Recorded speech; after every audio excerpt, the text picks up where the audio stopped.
Good afternoon everyone, कैसे हो आप सब। I hope you guys are doing fantastic, मजे में हो, लाइफ एंजॉय कर रहे हो और बढ़िया तरीके से आपकी पढ़ाई वगैरह भी चल रही है, कॉलेज लाइफ एंजॉय कर रहे हो। तो आज हम लेकर आए हैं हमारे इकोनॉमिक्स का सेकेंड लेक्चर, जिसमें हम कंटिन्यू करेंगे हमारा chapter number 1, basic concepts of economics. So just give me a minute and we are ready to go. क्या बात है। चलो, पिछले लेक्चर में हमने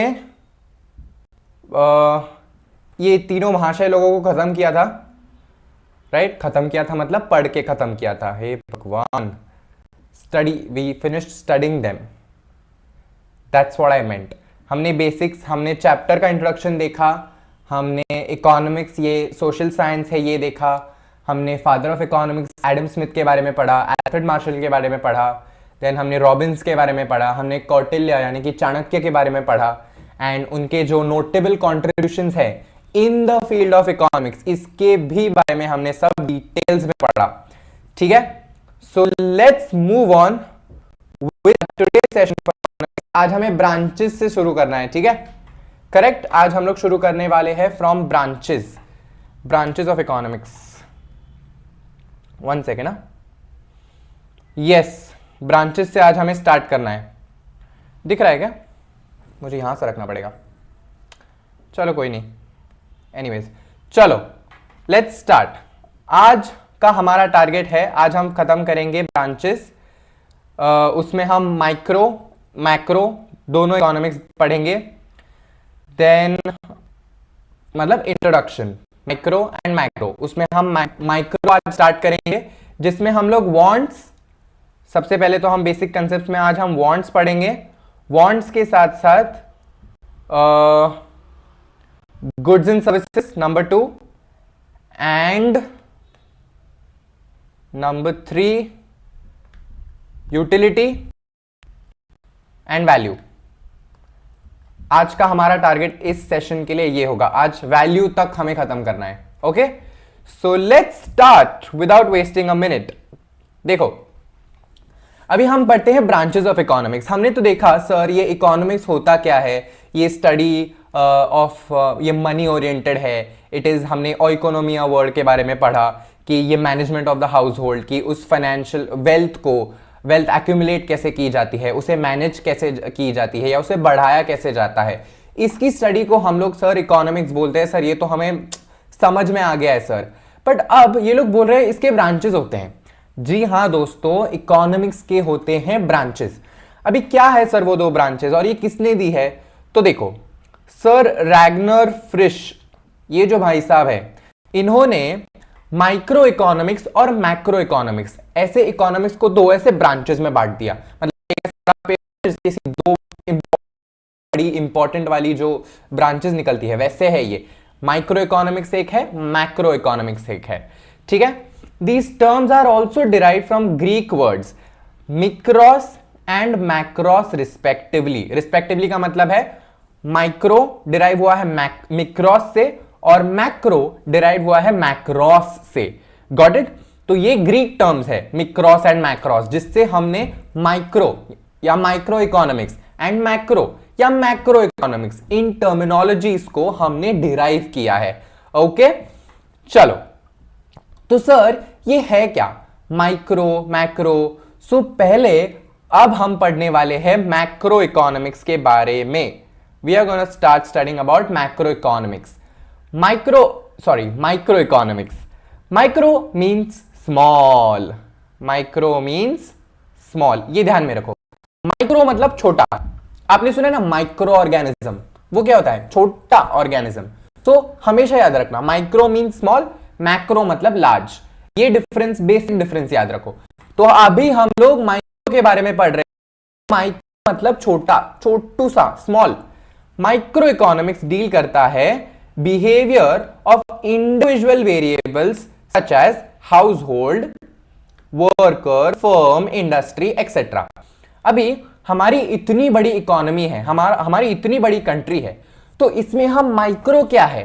तो माइक्रो इकोनॉमिक्स वो इकोनॉमिक्स होता है जो इकोनॉमी को सबसे छोटे छोटे हिस्से जो एकदम स्मॉल स्मॉल पार्ट्स में स्टडी करता है।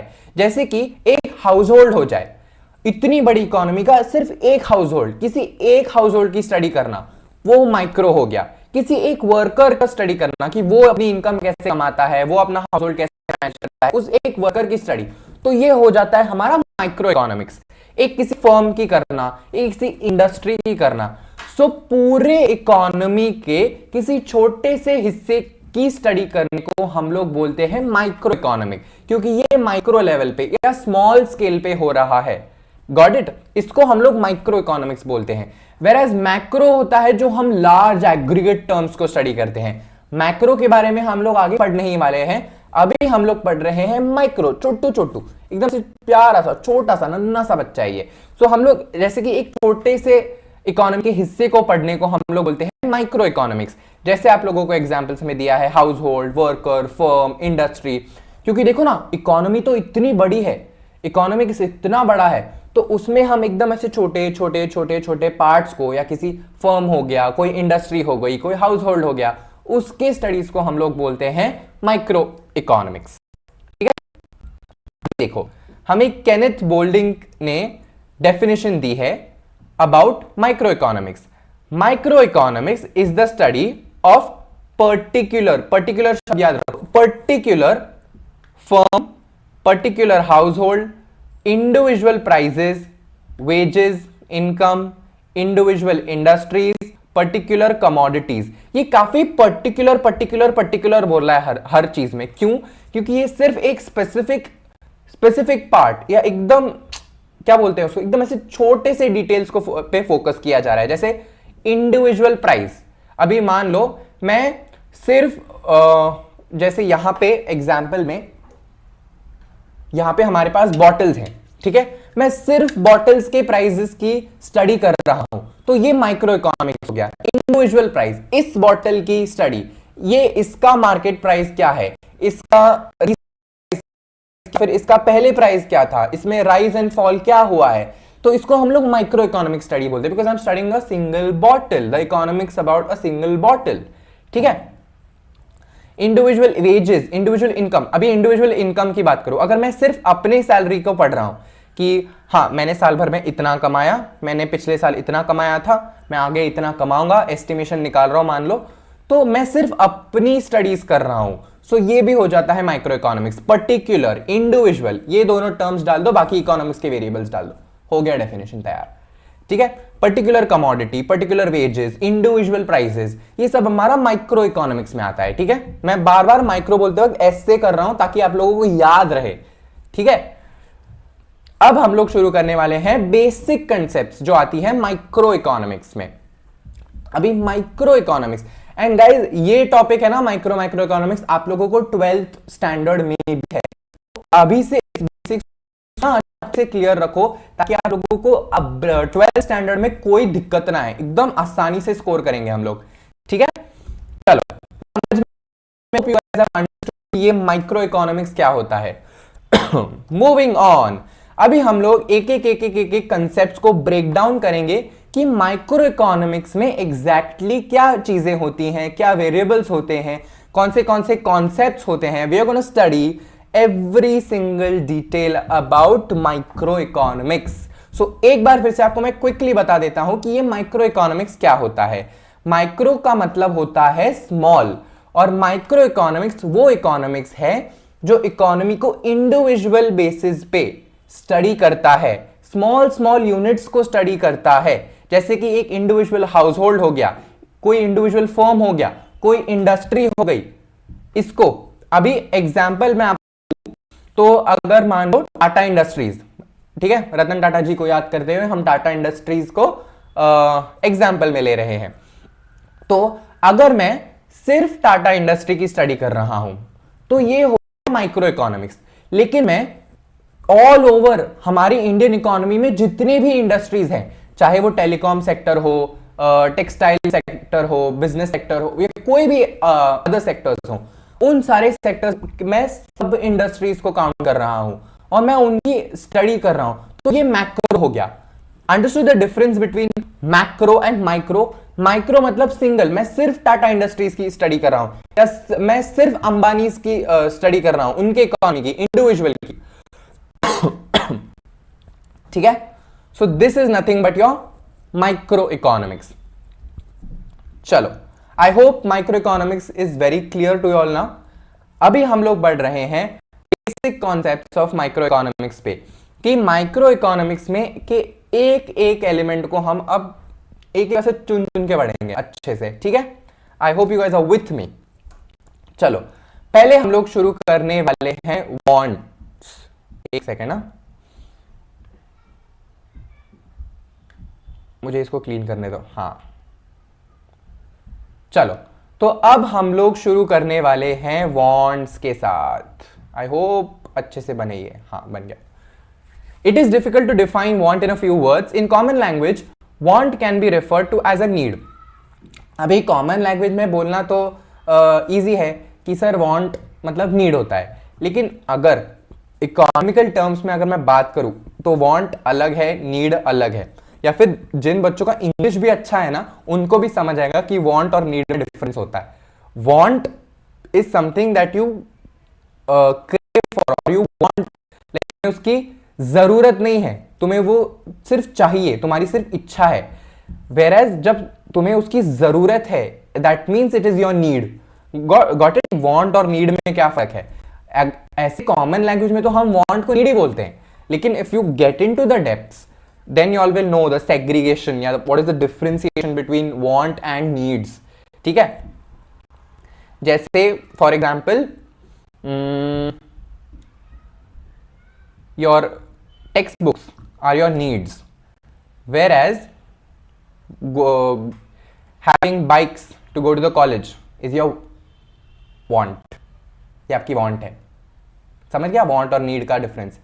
नीड मतलब आपको प्राइमरीली वो चाहिए ही चाहिए, whereas want इज समथिंग जो आपकी पाने की इच्छा है। ठीक है, उसके बिना भी आप रह सकते हो, बट वो आपको चाहिए। इसको हम लोग बोलते हैं ना। देखो, want डिनोट्स, इकोनॉमिक्स में देखो, want डिनोट करता है a feeling of lack of satisfaction.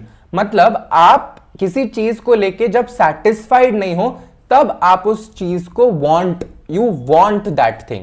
जैसे for example, I want good marks. That means I am not satisfied with my current marks, so I want good marks. ठीक है? This feelings enables an individual to satisfy his wants. So wants को satisfy करने के लिए, समझ में आया? अभी human wants have grown in number of two basic reasons. अभी ये wants जो है ना, ये दो बेसिक रीजंस की वजह से बढ़ रही है या बढ़ते जाती है। क्यों? Desire for a better living due to inventions and innovations and rise in population. अभी डिजायर फॉर बेटर लिविंग, अब हमें भी सबको लगता है ना, अब ना आपका लेते हैं। अभी जैसे मैं खुद भी जब when I was in 11-12 standard ना, मेरे सब दोस्तों के पास ना आईफोन्स तभी थे, एंड मेरे पास सैमसंग का फोन था, सैमसंग या I think so Vivo, I don't remember, लेकिन मेरे पास वो फोन था। लेकिन उन लोगों के पास ना एकदम ऐसे आईफोन था जिस उनके फोन्स में ना बहुत अच्छे अच्छे फोटोज निकलते थे। वो लोग you know sunset and all के पिक्चर्स लेते थे after college and all that, and वो लोग पोस्ट करते थे। And I used to feel sad and upset कि मेरे पास यार इतने अच्छे कैमरा की क्वालिटी का फोन नहीं है। तो उन्होंने एक स्टैंडर्ड ऑफ लिविंग सेट करके रखा था, एंड जिसके वजह से मेरे अंदर एक डिजायर बन गई थी कि मुझे भी वो चाहिए। So that became a want. I all getting it? कि मुझे भी आईफोन चाहिए। So that became a want because of inventions and innovations. नई नई चीजें मार्केट में आने लगी, आईफोन 16, 16 प्रो, अभी 17 आएगा। तो इस ये इनोवेशंस एंड इन्वेंशंस की वजह से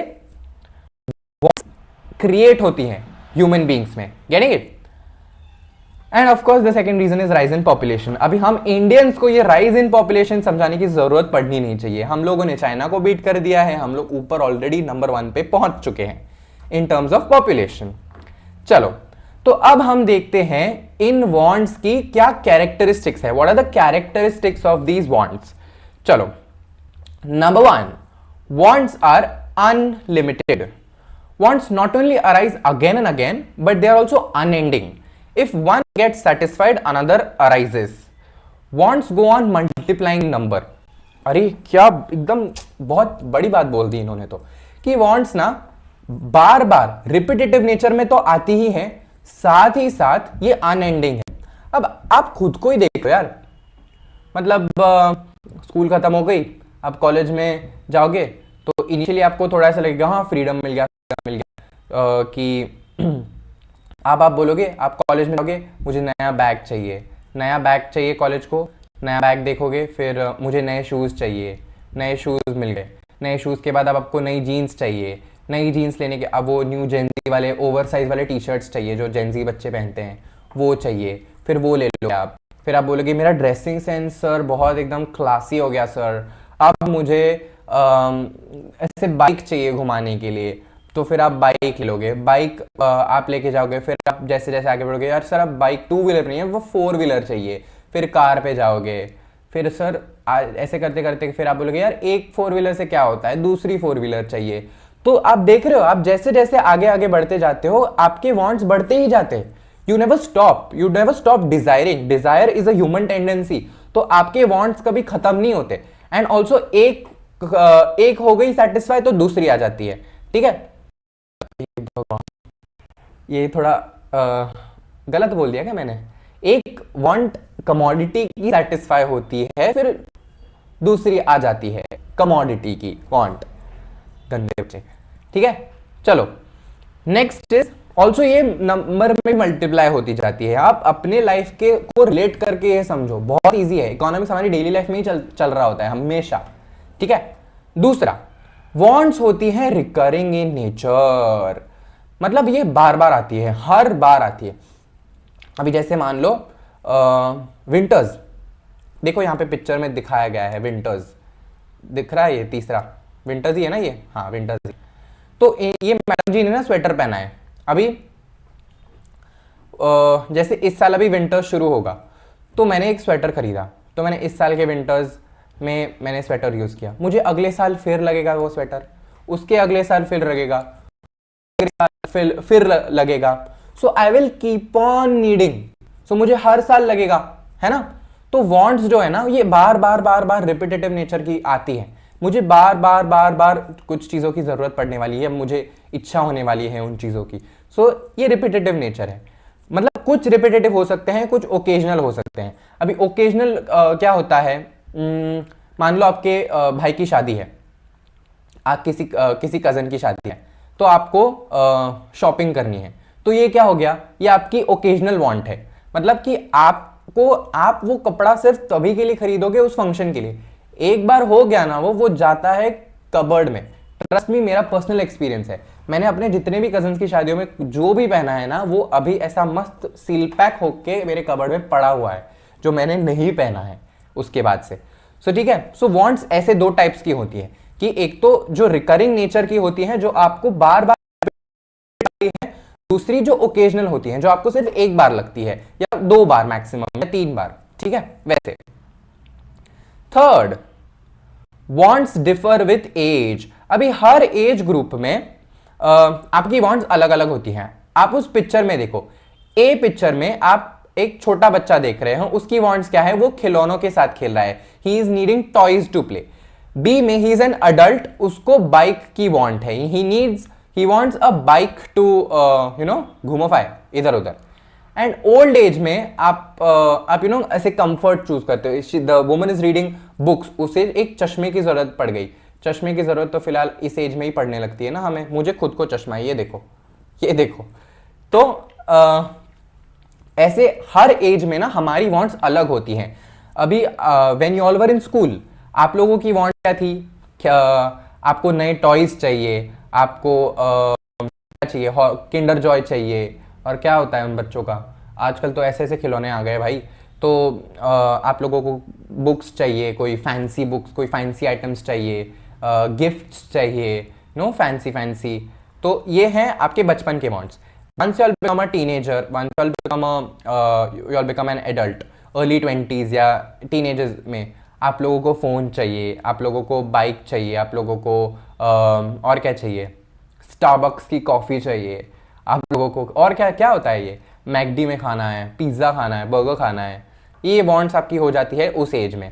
एंड एक बार आप your enters 40s and 50s, आपको आपकी वांट्स तभी अलग हो जाती है। आप लोग एक योर नीड अ हाउस, आप अपना घर लेने की सोचते हैं, फिर आप सेटल होने की सोचते हैं, आप फाइनेंशियल डिसीजंस तब ले रहे होते हैं, तो तब आपकी वांट्स अलग होती है। सो हर एक एज ग्रुप में ना आपकी वांट्स अलग अलग होने वाली है, ठीक है। फिर है wants differ with gender. Main and women need want different goods according to their needs. Obviously, एक a woman will never need a trimmer. Basic है ना। अभी मी एज अ मैन, मुझे बियर्ड ट्रिम करने के लिए मुझे एक ट्रिमर की जरूरत पड़ती है। तो क्या ऐसा पॉसिबल है कि मेरी सिस्टर या मेरी मॉम या मेरी वाइफ को सेम ट्रिमर की जरूरत पड़ेगी? नहीं। सो ये बेसिक कॉमन सेंस है कि हर जेंडर की अलग अलग वांट्स होती हैं। जैसे लड़कों की वांट्स अलग है। इन टर्म्स ऑफ कमोडिटीज बात कर रहा हूं मैं नलायको, ठीक है। And wants in terms of the feminine gender are different. उन्हें मेडिक्योर, पेडिक्योर, पार्लर, फिर और क्या क्या होता है, मेकअप वगैरह। लड़कों को ये सब नहीं लगता, ठीक है ना। लड़के तो रिन से मुंह धो के बाहर निकल जाते हैं। तो ये फैक्ट है। लड़के रिन से मुंह निकलेंगे एकदम ऐसे एम लेवल के चमकते हैं लड़के, जबकि लड़कियों को इतना से मेकअप लगा के भी कभी कभी, अभी जाने दो, छोड़ो, मूविंग ऑन। चलो, wants differ due to preferences. अभी प्रेफरेंसेस अलग होती हैं। Individual habits, taste, preferences matter a lot while deciding wants of the people. देखो अभी ना अभी मान लो कि सेम जेंडर है, अभी मैं और मेरा दोस्त, हम दोनों की वांट्स, हम दोनों सेम है एज में, लाइक एकेडमिक्स लेवल्स पे हम लोग सेम है। लेकिन अब आई एम इनटू टीचिंग, तो मैं पढ़ा रहा हूं, तो मेरी वांट्स अभी क्या है? I need a setup, I need a backdrop, I need a laptop, I need some software. तो ये मेरे वांट्स है, क्योंकि मेरा प्रेफरेंस क्या है? Teaching, and I am preferential into this field. जबकि मेरा दोस्त कुछ और कर रहा है। मेरा दोस्त he is into travelling, trekking, तो उसको ट्रैक के लिए जो कपड़े लगते हैं, जो बैग्स लगती हैं, जो शूज लगते हैं, ये उसकी वांट्स है। क्या वो मेरी वांट्स है क्या? No. Irrespective of the fact कि हमारा जेंडर सेम है, हम लोग सेम एज के हैं, फिर भी हमारे प्रेफरेंसेस, हमारे लाइफ चॉइसेस ने हमारी जो वांट्स है वो अलग अलग कर दी हैं, ठीक है। लाइक मुझे मेरी वांट्स अभी अलग है। अभी मेरा मान लो कि आई लव रीडिंग बुक्स, मुझे बुक्स का बहुत शौक है, तो यहीं पे पढ़ी हुई है इनफैक्ट, तो मुझे बुक्स का शौक है, तो my wants are books, I love reading. जबकि मेरा एक दोस्त है जिसे फुटबॉल खेलना बहुत पसंद है, तो हिज वॉन्ट्स आर फुटबॉल, या फिर एक कोर्ट जहां पे वो खेल सके, जहां पे वो प्रैक्टिस कर सके, उसे फुटबॉलर बनना है। तो प्रेफरेंस के हिसाब से भी वॉन्ट्स डिफर करती हैं, ठीक है। 5th पॉइंट हो गया। Next is wants differ with seasons. Wants keep on changing with seasons. अभी सीजंस की अगर मैं बात करूं, आपकी क्या होती है? आपको गन्ने का जूस पीना है, आपको आम रस पीना है, सर मुंह में पानी आ गया सर। आप लोगों को कोल्ड ड्रिंक्स तो लाइक इतने नहीं पीते लोग, मतलब पीते होंगे, आई डोंट नो। तो ये सब आपकी वांट्स कब होती है? समर्स में। विंटर्स में आपकी वांट्स क्या होती है? सर कुछ ऐसे गरम गरम खाने को मिले, विंटर्स में आपको ऐसे गाजर का हलवा आता है विंटर्स में, तो विंटर्स में आपके टेस्ट बर्ड्स भी ऐसे हो जाते हैं कि आपकी विंटर्स वाली वांट्स जो है ना, वो भुट्टा खाने का मन करता है। तो ये हो गया विंटर। बारिश करना है सर, वड़ा पाव खाना है। सो आपकी सीजनल वांट्स देखो ना कैसी है आपकी सीजनल। मैं टेस्ट प्रेफरेंसेस की बात कर रहा हूँ। कपड़े भी देखो, समर्स में आप ऐसे लूज आउटफिट्स पहनते हो, कॉटन के कपड़े पहनते हो, ब्राइट कलर्स पहनते हो। विंटर्स में आप लोग स्वेटर्स यूज करते हो, आप लोग वुलन क्लोथ्स यूज करते हो। रेनी सीजन में हमें रेनकोट, अम्ब्रेला की जरूरत पड़ती है। आप लोगों को अम्ब्रेला, रेनकोट की जरूरत हमें विंटर्स में या समर्स में नहीं पड़ती। सीजनली भी हमारे वांट्स जो है ये डिफर करते जाते हैं। Got it? Next is wants differ due to culture. Differences in culture influence with related to food, dressing styles. अभी आप लोग कल्चर की बात करो, अगर आप साउथ इंडियंस को देखोगे तो मेन देयर वेयर लुंगी, तो क्या उनकी वांट्स में lungi preferentially it is head then, जैसे महाराष्ट्रियंस में लाइक मराठी लोग पहले धोती वगैरह पहनते थे, साउथ इंडियंस लुंगी पहनते हैं, इफ़ यू सी जो if you look at Mohammedan ladies, वो लोग बुरखा पहनते हैं। तो क्या कल्चर, रिलीजन, इस सब के वाइज भी सबकी नीड्स जो है, सबकी वांट्स जो है, क्या ये अलग अलग होती हैं? फूड फूड मान लो अभी, if you see Jainism, Jain लोग में वगैरह नहीं खाते, सो उनके फूड प्रेफरेंसेस भी अलग हैं। Where in if you go to the Konkan region, वहाँ पे फिश काफ़ी ज़्यादा कंज्यूम किया जाता है, फिश, बंगालीज फिश ज़्यादा खाते हैं। तो ये वो कुछ लोग नॉनवेज खाते हैं, कुछ लोग वेज खाते हैं, कुछ लोग एगिटेरियंस होते हैं। तो क्या कल्चर के हिसाब से क्या ये डिफरेंस अपने आप क्रिएट हो जाता है? सो इनमें भी वांट्स वो ऐसे अलग अलग हो जाते हैं फिर, ठीक है। तो ये तो हमने देखे कैरेक्टरिस्टिक्स की वांट्स कैसे हैं, अनलिमिटेड है, रिकरिंग इन नेचर है, फिर उसके बाद एज के साथ डिफर करते हैं, जेंडर के साथ डिफर करते हैं, प्रेफरेंसेस की वजह से डिफर करते हैं, ऑल्सो वो सीजनली डिफर करते हैं, कल्चरली डिफर करते हैं। समझ में आया यहां तक? चलो अब हम लोग देखने वाले हैं कि वांट्स को हमने क्लासिफाई कैसे किया है। अभी तो हमने सिर्फ फीचर्स देखे रे, हमने सिर्फ फीचर्स पढ़ा कि क्या है फीचर्स या कैरेक्टरिस्टिक्स देखे हमने। अब हम लोग देखने वाले हैं क्लासिफिकेशन ऑफ वांट्स, कि वांट्स को हमने क्लासिफाई कैसे किया है। सबसे पहले तो हम देखने वाले हैं economic and non economic wants. अब देखो, economic wants are those wants where monetary transaction is involved, मतलब जहां पे पैसा इन्वॉल्व होता है उस वांट बोलते हैं। जैसे कि एन इंडिविजुअल हैज टू पे the price for them, example food, medicine. अभी आप लोग इकोनॉमिक वांट अगर मैं आपको बोलूं तो आप इसको हासिल करने के लिए जब देते हो ना, पैसा इन्वॉल्व होता है, मॉनेटरी मनी इन्वॉल्व होता है ना, that means it is an economic want. Economic क्योंकि बिकॉज y'all आर नीडिंग और रिक्वायरिंग मनी फॉर दैट। उसके बाद आती है आपकी non economic wants. Non economic wants है जिसमें पैसे का कोई लेना देना नहीं है, are satisfied without making monetary payment to them. जैसे कि आप लोगों को सुबह अच्छी सनलाइट लेने की वांट है, you all want to take the morning sunlight, सुबह उठो, धूप में खड़े रहो, सिंपल। आपने ऐसे दिए? नहीं। आपका खर्चा हुआ? नहीं। 1 रुपया दिया आपने? नहीं। सो ये नॉन इकोनॉमिक वांट है, मनी इन्वॉल्व ही नहीं है इसमें। समझ में आया economic and non economic want कैसे डिफरेंस किया हमने, कैसे समझा? तो ये एक टाइप का क्लासिफिकेशन है। दूसरा आता है हमारी individual and collective wants. Individual मतलब सिंगल, कलेक्टिव मतलब ग्रुप। अब देखो, पर्सनल या individual wants refer to those wants which are satisfied at individual level, a doctor using a stethoscope or a judge wearing his coat। अभी यही example लेते हैं, एक मैं टीचर, तो मेरी इंडिविजुअल वांट क्या है? A pen, a red pen for checking, I need a setup. तो ये मेरी इंडिविजुअल वांट है, ये ग्रुप का बेनिफिट नहीं कर रही या किसी कलेक्टिव लोगों का बेनिफिट नहीं कर रही, ये सिर्फ मेरा बेनिफिट हो रहा है इससे, ये सिर्फ मेरी वांट को सेटिस्फाई कर रहा है। तो दैट इज वाई ये इंडिविजुअल वांट है, ठीक है। उसके बाद हम देखेंगे कलेक्टिव वांट। कलेक्टिव वांट क्या है? सोशल वांट होता है, जहां पे सोशल सेटिस्फैक्शन होता है, कलेक्टिव लोगों का सेटिस्फैक्शन होता है। जैसे कि ट्रैवलिंग बाय ट्रेन, या फिर आप लोग अभी हम लोग पुणे मेट्रो का एग्जांपल ले लेते हैं, या फिर हाँ चलो इंडिविजुअल एंड कलेक्टिव कैसे समझूं? मैंने एक्टिवा खरीदी क्योंकि मुझे कॉलेज जाना है या फिर मुझे ऑफिस जाना है। सो ये क्या हुआ? ये इंडिविजुअल वांट सेटिस्फाई हुई।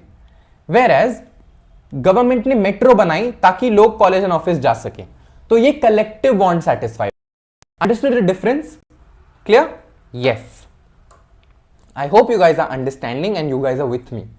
चलो next is necessities, comforts and luxuries. Necessity, comfort, luxury, एक एक करके समझना है आपको कि सबसे पहले ये नेसेसिटी क्या होता है। नेसेसिटी ना बेसिक नीड होती है, food, water, clothing, shelter, education. आपको दिया क्या है? Food, clothing, shelter, health and education. Sir इसमें वाईफाई भी ऐड कर दो सर, वो भी बेसिक नेसेसिटी हो गई है सर, वाईफाई के बिना दुनिया ही नहीं चल रही आजकल, है ना। अभी आप लोग देख रहे हैं कितने लोग वाईफाई को कनेक्ट होंगे, बट अभी तक आया नहीं है सिलेबस में। जब ऐसे अमेंडमेंट आएगा, कुछ चेंज होगा, तब शायद हमको देखने मिल जाए कि वाईफाई हैज बिकम या internet has become basic necessities में डाल दिया गया है। फिलहाल तो नहीं डाला गया है। तो देखो, फूड, क्लोथिंग, शेल्टर, एजुकेशन, इन सब ये आपकी नेसेसिटीज है। इसके बिना आप लोग सोसाइटी में, आप लोग दुनिया में सस्टेन नहीं कर पाओगे। तो ये हो जाती है आपकी बेसिक नेसेसिटीज। फूड, आप लोगों को रोज खाना लगता है, क्लोथिंग, कपड़े पहनने हैं आपको, घर चाहिए रहने के लिए, शेल्टर, हेल्थ एंड एजुकेशन, सो ये बेसिक नेसेसिटीज है। उसके बाद आता है कंफर्ट्स। अभी मान लो शेल्टर, घर, घर ये बेसिक नेसेसिटी है। उसमें कंफर्ट क्या आता है? घर में वॉशिंग मशीन ले ली, हीटर लगाया, एसी लगा दिया, या फिर मिक्सर, प्रेशर कुकर, ये सब ले लिया। तो ये आपने अपनी लाइफ को थोड़ा कंफर्टेबल बनाया, कंफर्ट दिया इस सब से। नेक्स्ट है लग्जरीज। लग्जरीज ऐसी वांट्स हैं जो आप लोग सिर्फ प्लेजर और एंजॉयमेंट के लिए करते हो। जैसे कि मान लो आपने बड़ा सा आपके घर में ना एक पोर्ट्रेट लगवाया खुद का, तो ये क्या लग्जरी, इट इज बेसिकली आप लोग धतिंग कर रहे हो, लग्जरी करो, like AC car, well furnished house, जिसमें आप आप लोग ने सुना होगा कि हमारे घर में तो हमने हम मोबाइल से हम लोग हमारा लाइट ऑन एंड ऑफ करते हैं, हम लोग सारा रिमोट कंट्रोल कर पे रखा है। यू ऑलवेज मीट पीपल जो ऐसे शो ऑफ करते हैं, ठीक है, कि and they even talk like that, भाई दैट इज द प्रॉब्लम। आप नॉर्मली भी बोल सकते हो, but they talk like this, the way I was telling. तो इस तरह से कि हमने पोर्ट्रेट लगवाया है, हमने ये थाईलैंड से इंपोर्ट किया है, हमने ये यहाँ से लिया है, वहाँ से लिया है, हम यहाँ गए थे, वहाँ गए, सो ये सब है luxury. This is luxurious everything, ठीक है। So understood the difference between necessities, comfort and luxury. आप लोग शायद कंफर्ट एंड लग्जरी में कंफ्यूज हो सकते हैं, बट कंफर्ट आपकी लाइफ कंफर्टेबल बनाता है, लग्जरी आपको समाज में हवा करने के लिए, धतिंग करने के लिए, प्लेजर एंड एंजॉयमेंट के लिए होता है। समझ में आया? तो ये वांट्स पूरा खत्म हो गया, ठीक है। वांट्स को हमने क्लासिफाई किया, हमने उसके फीचर्स भी देखे, ठीक है, कूल। अब हम लोग आ रहे हैं गुड्स एंड सर्विसेज पे। अभी देखो, ये गुड्स एंड सर्विसेज क्या है? Anything that satisfy human wants is termed as a good. Good क्या है? एनीथिंग जो ह्यूमन वांट्स को सेटिस्फाई करता है, उसको मटीरियल एग्जिस्टेंस होता है, मतलब वो एग्जिस्ट करता है। जैसे कि ये बॉटल, इससे मैं अपनी पानी पीने की जो वांट है वो सेटिस्फाई कर सकता हूं। ऐसे देखो,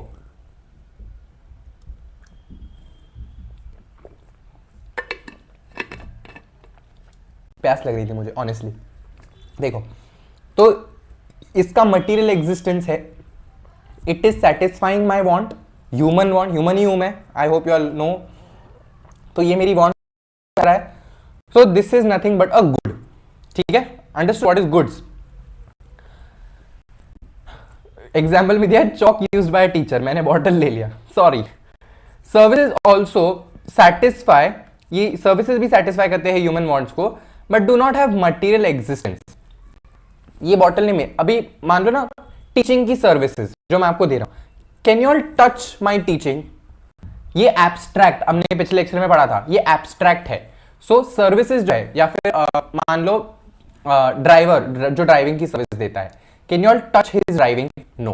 can you all like, you all can only experience it and feel it. So ये एब्स्ट्रैक्ट है, गॉट इट, जो जिसको मटीरियल एग्जिस्टेंस नहीं है, लेकिन फिर भी ह्यूमन वांट को ये सेटिस्फाई करते हैं। Understood the difference between good and services.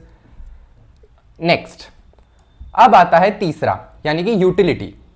Utility भी आपको 12th में है, मैं आप लोगों को बोलता जाऊंगा कि 12th में आपको क्या क्या है। यूटिलिटी है, सी, ये दिमाग में ही रख लो, capacity of a commodity to satisfy human wants, और want satisfying power of a commodity is called utility. Utility का मतलब होता है, सिंपल लेमन लैंग्वेज में से ध्यान में रखो, यूटिलिटी का मतलब होता है यूजफुलनेस, कि वो चीज आपके लिए कितनी यूजफुल है। अभी इस बॉटल की यूटिलिटी क्या है? That I can drink water from it, I can carry it anywhere. So ये उसका यूज है.